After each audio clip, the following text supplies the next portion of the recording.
ప్రజాప్రతినిధులకు తెలంగాణ సీఎంఓ కీలక ఆదేశాలు జారీ చేస్తుంది. టీటీడీ సిఫార్సు లేఖలపై గైడ్లైన్స్ విడుదల చేస్తుంది. ఇకపై లేఖలన్నీ పోర్టల్ ద్వారా జారీ చేయాలని ఆదేశించింది. పోర్టల్ ద్వారా స్కాన్ చేసి పంపిన లేఖలకే టీటీడీ పరిగణలోకి తీసుకుంటుందన్న సీఎంఓ వెల్లడించింది.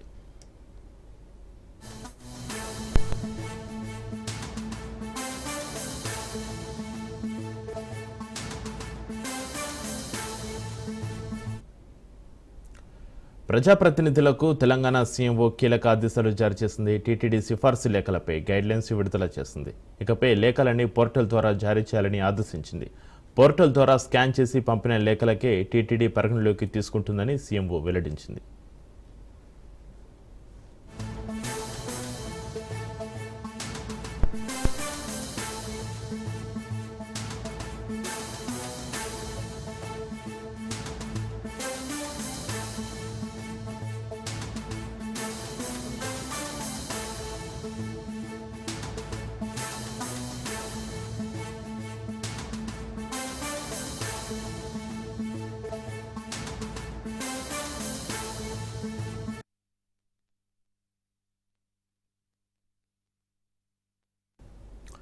కమాండ్ కంట్రోల్ సెంటర్లో విద్యా కమిషన్, విద్యాశాఖపై సీఎం రేవంత్ రెడ్డి సమీక్ష సమావేశం నిర్వహించారు. ఈ సమావేశానికి ప్రభుత్వ సలహాదారు కె కేశవరావు, విద్యా కమిషన్ చైర్మన్ ఆకునూరి మురళి, పలువురు అధికారులు హాజరయ్యారు.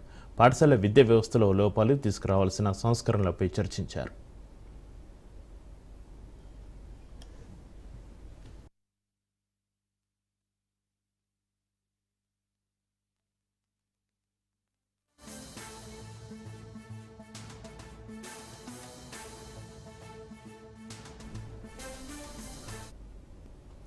కంచగచ్చిబౌలిలోని 400 ఎకరాల్లో చెట్ల తొలగింపు పనులను నిలిపివేయాలని తెలంగాణ ప్రభుత్వానికి సుప్రీంకోర్టు తెలిపింది. దీంతో ఆ సమస్యను పరిష్కరించడానికి రేవంత్ ప్రభుత్వం 3 మంత్రులతో కమిటీని ఏర్పాటు చేసింది. కమిటీ సభ్యులుగా డిప్యూటీ సీఎం మల్లు భట్టి విక్రమార్క, దిద్దిల శ్రీధర్బాబు, పొంగులెట్టి శ్రీనివాసరెడ్డి ఉన్నారు.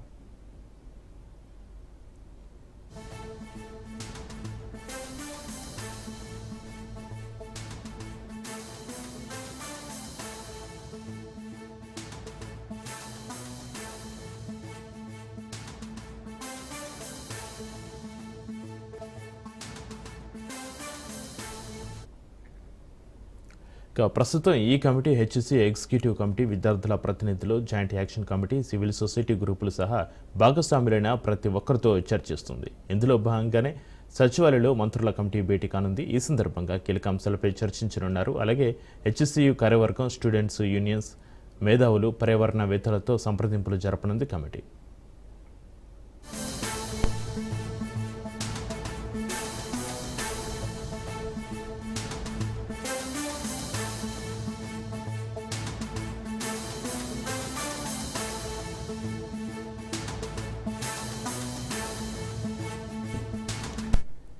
సిఎస్తో డిప్యూటీ సీఎం భట్టి విక్రమార్క సమావేశమయ్యారు. ఈ నెల 16లోపు కంచగచ్చిబౌలి భూ వివాదంపై నివేదిక ఇవ్వాలనే నేపథ్యంలో సిఎస్తో అటవీ, రెవెన్యూ అధికారులు కూడా భేటీ అయ్యారు.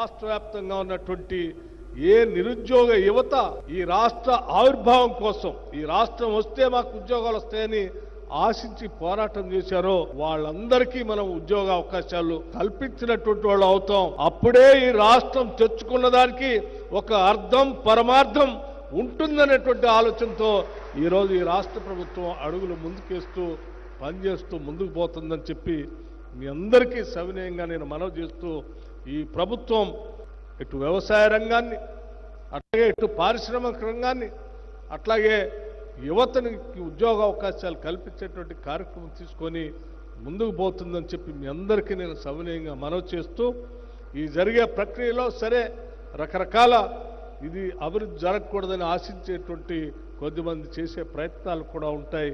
వాటన్నిటితో మనం అత్యంత జాగ్రత్తతో ముందుకు పోతూ ఈ రాష్ట్ర అభివృద్ధే మన లక్ష్యంగా, ఈ రాష్ట్రంలో పుట్టిన ప్రతి బిడ్డ బాగా చదువుకోవాలి, చదువుకున్న ప్రతి బిడ్డకి ఉద్యోగ అవకాశాలు, ఉపాధి అవకాశాలు రావాలి. కంచగచ్చిబౌలి భూములపై పోలీసులు కీలక ఆదేశాలు జారీ చేశారు. కంచగచ్చిబౌలి భూముల్లోకి బయటి వ్యక్తుల నిషేధం విధించింది. సంబంధం లేని వారు భూముల్లోకి వెళ్లరాదని ఆదేశించింది. ఎవరైనా ఆంక్షలు అతిక్రమిస్తే కఠిన చర్యలు తీసుకుంటామని పోలీసులు హెచ్చరించారు.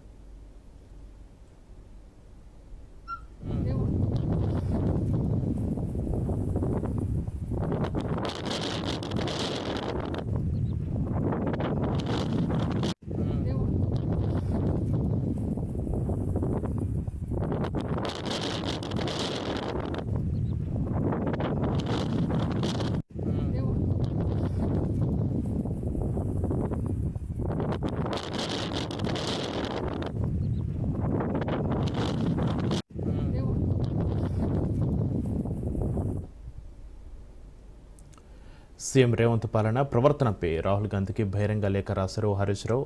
అందులో రేవంత్ నాయకత్వంలో రాష్ట్రంలో జరుగుతున్న వికృత పాలనపై తీవ్ర నిరసన వ్యక్తం చేశారు. రాహుల్ బోధిస్తున్న నీతి సూత్రాలు, కాంగ్రెస్ పార్టీ సిద్ధాంతాలను రేవంత్ తుంగలో తొక్కుతున్నాడని, ఒక్క నియంత్రణ పాలన సాగిస్తున్నాడంటూ వివరించారు హరీష్ రావు. రాహుల్ గాంధీ ప్రేమ్కి దుకాన్ అంటుంటే రేవంత్ మాత్రం తనదే అంతా అన్నట్లు వ్యవహరిస్తున్నారని విమర్శించారు.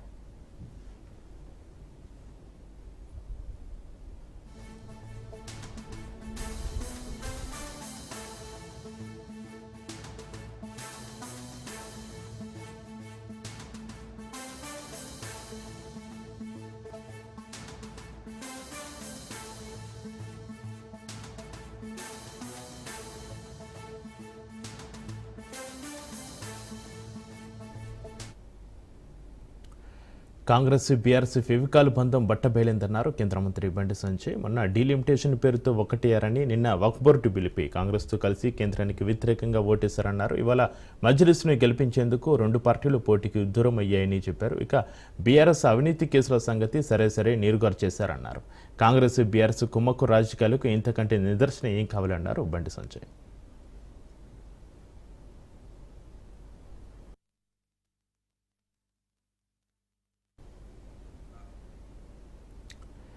కడియం శ్రీహరి సంచలన వ్యాఖ్యలు చేశారు. పల్లా రాజేశ్వర రెడ్డి తాటికొండ రాజయ్యపై తీవ్ర విమర్శలు చేశారు. పల్లా రాజేశ్వర రెడ్డి రాజయ్యలు చౌకబారు విమర్శలు మానుకోవాలన్నారు. పల్లా రాజేశ్వర రెడ్డి ఒళ్ళు దగ్గర పెట్టుకుని మాట్లాడాలి అన్నారు. మాటలో అహంకారం, బలుపు దగ్గించుకోవాలన్నారు. కేసరి వెంట ఉండి బీఆర్ఎస్ను భ్రష్టు పట్టించామని పల్లాపై ఫైర్ అయ్యారు. రాజయ్య ఎక్స్ఎమ్మెల్యే గారు చౌకబారు విమర్శలు చేస్తున్నారు. దీన్ని నేను తీవ్రంగా ఖండిస్తున్నాను. పల్లరాజేశ్వర రెడ్డి గారు నిన్న జనగామలో మాట్లాడుతూ 800 కోట్లు కాదు కదా, 8 పైసలు కూడా లేదు అని ఒక మాట మాట్లాడారు. ఆ మాటలో ఆయన అహంకారం, ఆయన బలుపు స్పష్టంగా కనిపిస్తుంది. గతంలో కేసీఆర్ వెంట 24 గంటలు ఉండి బీఆర్ఎస్ పార్టీని భ్రష్టు పట్టించిన వ్యక్తి, అధికారాన్ని కేసీఆర్ని అడ్డం పెట్టుకొని ఆస్తులను కూడగట్టుకున్న వ్యక్తి, ఒక యూనివర్సిటీని, ఒక మెడికల్ కాలేజీను అక్రమంగా ఆక్రమించుకున్న భూమి రెగ్యులరైజేషన్ను, మన ఊరు మన బడిలో కాంట్రాక్టును తీసుకొని వాళ్ళ తమ్ముని పేరు మీద కాంట్రాక్ట్ తీసుకొని 100 కోట్లు దుర్వినియోగం చేసి అనేక రకాలైన అవినీతి అక్రమాలకు పాల్పడి అధికారాన్ని వాడుకొని కోట్ల ఆస్తులు కూడబెట్టిన పల్లరాజేశ్వర రెడ్డి గారికి నా గురించి మాట్లాడే నైతిక హక్కు లేదు. నీ స్థాయి అది కాదు. నువ్వు వక్ర మార్గానే దిగి వచ్చినవాని. నీ గెలుపు అందరికీ తెలుసు ఎలా జరిగిందో. ఎన్ని వందల కోట్లు నువ్వు ఖర్చు పెట్టావు, ఏ రకంగా నాయకులను కొన్నావు, ఏ రకంగా ఓట్లను కొన్నావు అందరికీ తెలుసు. అమరావతిలో జరిగిన వైద్యారోగ్య శాఖపై సీఎం చంద్రబాబు సమీక్ష సమావేశం నిర్వహించారు. ఈ సమావేశంలో మంత్రి సత్యకుమార్, ఉన్నతాధికారులు పాల్గొన్నారు. ఈ సమావేశంలో సీఎం చంద్రబాబు మరో కీలక నిర్ణయం తీసుకున్నారు. రాష్ట్ర ప్రజల ఆరోగ్య భవిష్యత్తును మార్చేందుకు ప్రతి నియోజకవర్గంలో 100 పడకల ఆసుపత్రి నిర్మాణం కోసం కార్యాచరణ ప్రణాళికను వేగవంతం చేయాలని చంద్రబాబు ఆదేశించారు. అలాగే అవసరం మేరకు సిహెచ్సిలలో పిహెచ్సి వర్చువల్ వైద్య సేవలు అందించాలని చంద్రబాబు సూచించారు. రాష్ట్రంలో కొత్తగా 13 చోట్ల డి అడిక్షన్ సెంటర్లు ఏర్పాటు చేయాలని ఆదేశించారు. అమరావతిలో మెగా గ్లోబల్ మెడిసిటీ ప్రాజెక్టు ఏర్పాటు దిశగా చర్యలు తీసుకోవాలని అధికారులను ఆదేశించారు.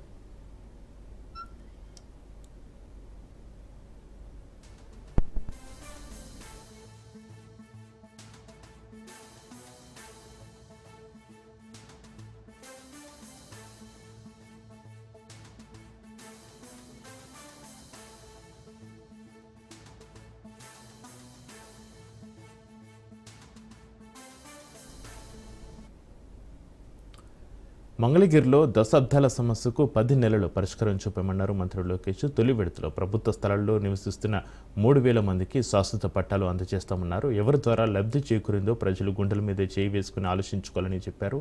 ఓడిన చోటే గెలిచి చూపాలని మంగళగిరిపై ప్రత్యేక దృష్టి సారించారన్నారు మంత్రి లోకేష్.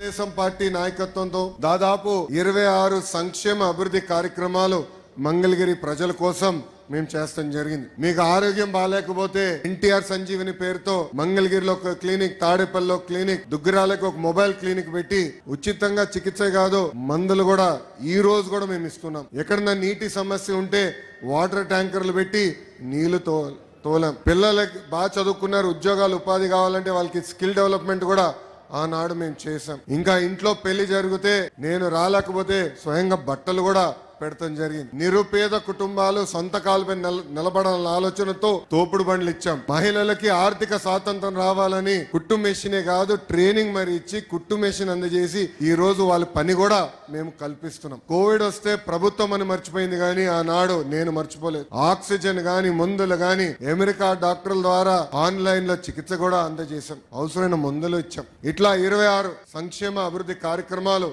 మంగళగిరి ప్రజలకి నేను చేశాను. 2.5 దశాబ్దాల నుంచి ఇది ఒక కళ. మాకు ఇంటి పట్టాలు మాకు కావాలి, మీరు ఏం చేస్తారో మాకు తెలియదు, ఆ పట్టాలు మటుకు మాకు ఇప్పించండి అని మీరు చెప్పారు. అది ఇప్పుడు కూడా నా బాగా గుర్తు. ఆనాడు మీకు చెప్పా 3 విడతలుగా ఈ కార్యక్రమం జరుగుతుంది. కొంతమంది సులభంగా చేసాక ఉంటుంది, అది ప్రభుత్వ నిర్ణయం మేరకు నడుస్తుంది. అది మొదటి విడతలో జరుగుతుందని చెప్పా. రెండోది ఎండోమెంట్ భూములు, ఇంకో పక్కన రైల్వే భూములది ఇంకొంచెం సమయం పడుతుందని చెప్పారు. అతి కష్టమైన పని ఈ కాలువ పైన ఉన్న ఇల్లు కానివ్వండి, అటవీ భూమిలో ఉన్న ఇల్లు, అది అందరితో మాట్లాడాలి.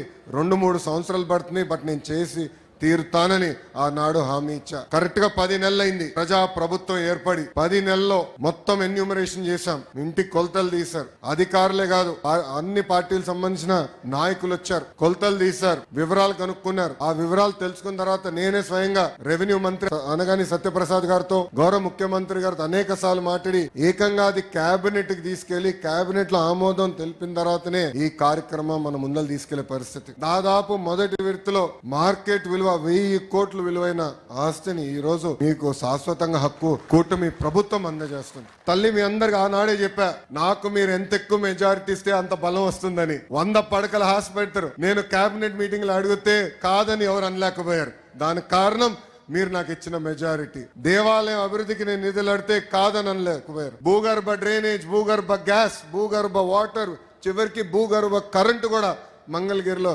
వచ్చే 2 నెలల్లో ఆ కార్యక్రమం కూడా స్వీకారం చుడతాం. దానికి కారణం మీరు నాకు ఇచ్చిన బీజేపీ వైఎస్ షర్మిల కీలక వ్యాఖ్యలు చేశారు. కేంద్రంలో బీజేపీ నాటి నుంచి నేటి వరకు అధికారంలో ఉండి ఏపీ ప్రజలకు వెన్నుపోటు పొడుస్తూనే ఉందన్నారు. హోదా 10 ఏళ్లు, ఏపీ అభివృద్ధి, ఢిల్లీని తలదన్నే రాజధాని, పోలవరం పూర్తి అన్నారు. కానీ 11 ఏళ్లలో మోడీ ఒక్క హామీ కూడా అమలు చేయలేదని మండిపడ్డారు. బీజేపీ మోసాలకు మద్దతు ఇస్తున్న చంద్రబాబు, పవన్ కళ్యాణ్ సమాధానం చెప్పాలని ప్రశ్నించారు. స్పెషల్ స్టేటస్, ఆంధ్ర రాష్ట్రానికి పోలవరం ప్రాజెక్టు ఒక జాతీయ ప్రాజెక్టుగా చేపట్టడం, ఈ 2 చాలా ముఖ్యమైన అంశాలైతే విభజన హామీలు, ఉత్తరాంధ్ర రాయలసీమకు స్పెషల్ ఎకనామిక్ ప్యాకేజెస్ అయితేనేమి, వైజాగ్ చెన్నై ఇండస్ట్రియల్ కారిడార్ అయితేనేమి, రైల్వే జోన్ అయితేనేమి, దుగ్గపట్నం పోర్ట్ అయితేనేమి, కడప స్టీల్ ఫ్యాక్టరీ అయితేనేమి, వైజాగ్కి విజయవాడకి మెట్రో అయితేనేమి, ఇలాంటివి ఎన్నో కూడా ఆంధ్ర రాష్ట్ర ప్రజల హక్కు. ఇది 2014లో ఆంధ్ర రాష్ట్ర ప్రజలకు ఇచ్చిన హక్కులైతే 2025లో ఉన్నాం. ఈ రోజు వరకు కూడా ఒక్కటంటే ఒక్కటి కూడా ఆంధ్ర రాష్ట్ర ప్రజల చేతుల్లో పెట్టిన పాపాన పోలేదు బీజేపీ ప్రభుత్వం. 2014 నుంచి అధికారంలో ఉండి కూడా 2014 నుంచి ఈ రోజు వరకు బీజేపీ పార్టీ అధికారంలో ఉంది. ఆ రోజు నుంచి ఈ రోజు వరకు బీజేపీ పార్టీ ఆంధ్ర రాష్ట్ర ప్రజలకు వెన్నుపోటు పొడుస్తూనే ఉంది. మోడీ గారు చెప్పిన మాట, విభజిత ఆంధ్ర రాష్ట్ర అభివృద్ధి బాధ్యత నాది అన్నారు. ప్రత్యేక హోదా 5 సంవత్సరాలు సరిపోదు, 10 సంవత్సరాలు ఇస్తాము అన్నారు. ఇలాంటివి ఎన్నో పెద్ద పెద్ద మాటలు. ఢిల్లీని తలపించే రాజధాని కడతామంటారు అన్నారు. పోలవరం జాతీయ ప్రాజెక్టుగా మొత్తం కేంద్రమే కడుతుంది అన్నారు. ఇలాంటివి ఎన్నో పెద్ద పెద్ద ప్రామిసెస్ చేసి కూడా 11 సంవత్సరాలైనా ఈ రోజు వరకు కూడా మోడీ గారు ఒక్కటి కూడా నిలబెట్టుకోలేదు అంటే మోడీ గారు ఆంధ్ర రాష్ట్ర ప్రజలను మోసం చేశారు అని మేము ఆరోపిస్తే అది తప్ప. మోడీ కేడీ అంటే తప్ప. బీజేపీ పార్టీ సమాధానం చెప్పాలి, మోడీ గారు సమాధానం చెప్పాలి, వాళ్లకు మద్దతు ఇస్తున్న చంద్రబాబు గారు, పవన్ కళ్యాణ్ గారు కూడా సమాధానం. ప్రధాని మోడీ థాయిలాండ్ పర్యటనలో భాగంగా బ్యాంకాక్లో ఉన్న వాటిపో బౌద్ధ ఆలయాన్ని సందర్శించారు. బౌద్ధ మత గురువులు ఆయనకు స్వాగతం పలికారు. థాయిలాండ్లో ఉన్న బౌద్ధ ఆలయాల్లో వాటిపో చాలా ప్రసిద్ధి చెందినది. బౌద్ధ మత పెద్దలు ప్రధాని చేత అక్కడ ప్రార్థనలు చేయించారు.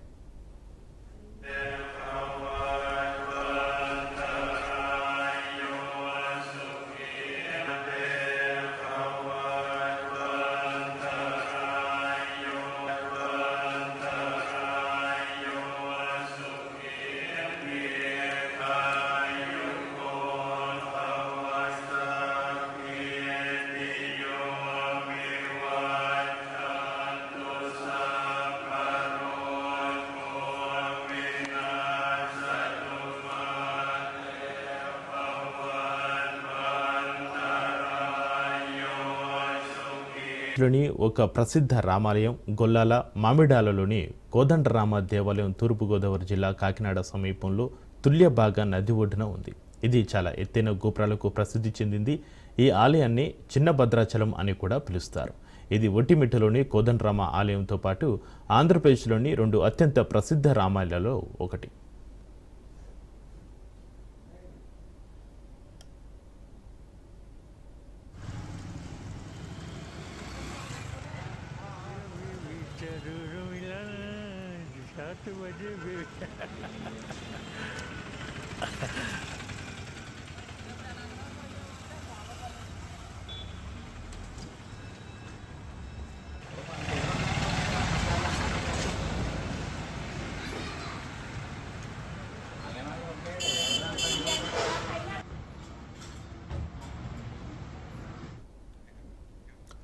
రెండో భద్రాద్రిగా పేరొందిన కోదండరామ దేవాలయం గోపురాలపై ఉన్న శిల్పకళా సంపదను తిలకించేందుకు 2 కనులు చాలు అనే విధంగా భక్తులు అనుభూతి పొందుతారు. నాటి నుంచి నేటి వరకు ప్రతి ఏటా స్వామివారి కళ్యాణ మహోత్సవాన్ని వైభవంగా నిర్వహిస్తూ స్వామిని కొలుస్తున్నారు. తర్వాత కాలక్రమంలో నిర్మించిన అద్దాల మందిరం మాయ ప్రపంచాన్ని తలపిస్తుంది. 5 రోజుల పాటు నిర్వహించే ఉత్సవాలను ఘనంగా నిర్వహిస్తారు.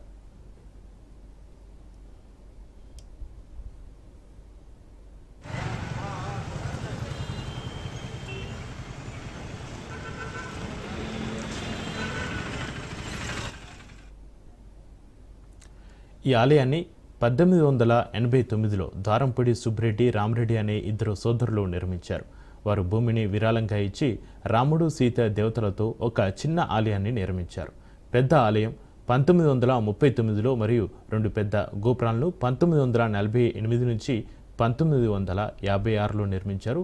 తూర్పు ముఖంగా ఉన్న గోపురం దాదాపు 160 నుంచి 170 అడుగుల ఎత్తు, 9 అంతస్తులు, 5 కలసములు కలిగి ఉండగా పశ్చిమ వైపు ఉన్న గోపురం దాదాపు 200 నుంచి 210 అడుగుల ఎత్తు, 11 అంతస్తులు, 5 కలసములు కలిగి ఉంది. 1975లో గర్భగృహానికి కొంచెం పైన ఉన్న 2 మండపాల మధ్య నిర్మించిన అద్దల హాలు ఉంది. దీనికి శ్రీరామ పట్టాభిషేకం యొక్క స్టక్కో రిలీఫ్ ఉంది. దాంతోపాటుగా మరోవైపు శ్రీరాముడు హనుమంతుడిని ఆశీర్వదిస్తున్నట్లుగా ఉన్న ఒక విగ్రహం కనిపిస్తూ ఉంటుంది.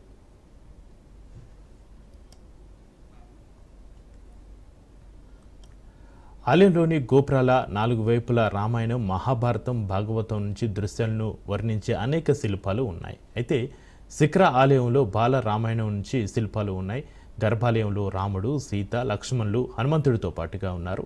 గ్రామీణ ప్రాంతాలను చక్కగా వీక్షించడానికి 300 మెట్ల ద్వార గోపురాలపైకి ఎక్కవచ్చు. ఆలయానికి సమీపంలో తుల్యభాగా నది నుంచి నీటిని తీసుకునే పుష్కరిణి కూడా ఉంది. పచ్చని వరి పొలాలు, కొబ్బరి తోటలతో చూడడం ముచ్చటగా ఈ ఆలయం సందర్శించబడుతుంది.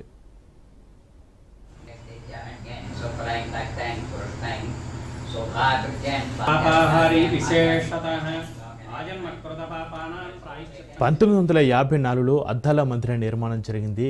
రామ పట్టాభిషేక అనంతరం తనకు ఎంతగానో సహాయం చేసిన వానరులకు సత్కారం చేస్తున్న సమయంలో హనుమంతుడు తనకు రాముడు బహుకరించిన రత్నాల హారంలోని రత్నములలో రామనామాన్ని వెతుక్కును ఘట్టమును అత్యంత రమణీయంగా చిత్రీకరించిన దృశ్యమును ఈ అద్దాల మేడలో మనం చూడవచ్చు. అలాగే గాజు అరలలో అమర్చిన సీతారామ విగ్రహాలు, సింహాసనము చూసినట్లయితే ఊయల ఊగుతున్నట్లుగా సీతారాములు సింహాసనములో కూర్చున్నట్లుగా అనిపిస్తుంది. అది ఆ అద్దముల అమరిక వలన ఏర్పడిన భ్రాంతి మాత్రమే కానీ ఎంతో ముచ్చటగా గొలుపుతోంది.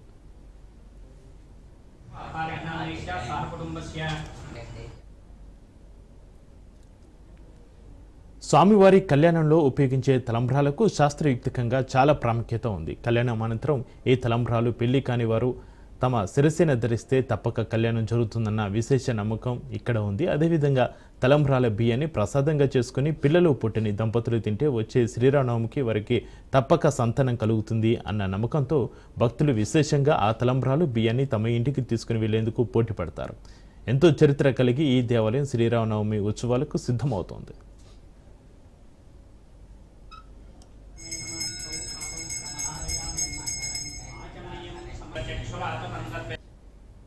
కోరికలు తీర్చే కోదండ రామచంద్రమూర్తిగా కాకినాడ జిల్లా పెదపూడి మండలం గొల్లల మావిడాడలో సీతా లక్ష్మణ హనుమ సమేత శ్రీ కోదండ రామచంద్రమూర్తి వారు వసించి ఉన్నారు. ఈ రామచంద్రమూర్తి వారికి ఆది నుంచి కూడా పాంచరాత్ర ఆగమ శాస్త్ర ప్రకారంగా నిత్య ధూప దీప నైవేద్యాది కార్యక్రమాలు జరుగుతున్నాయి. 1889లో ద్వారంపూడి రామిరెడ్డి గారు సుబ్బిరెడ్డి గారు అన్నదమ్ములు ఈ ఆలయ నిర్మాణం చేయడం జరిగింది.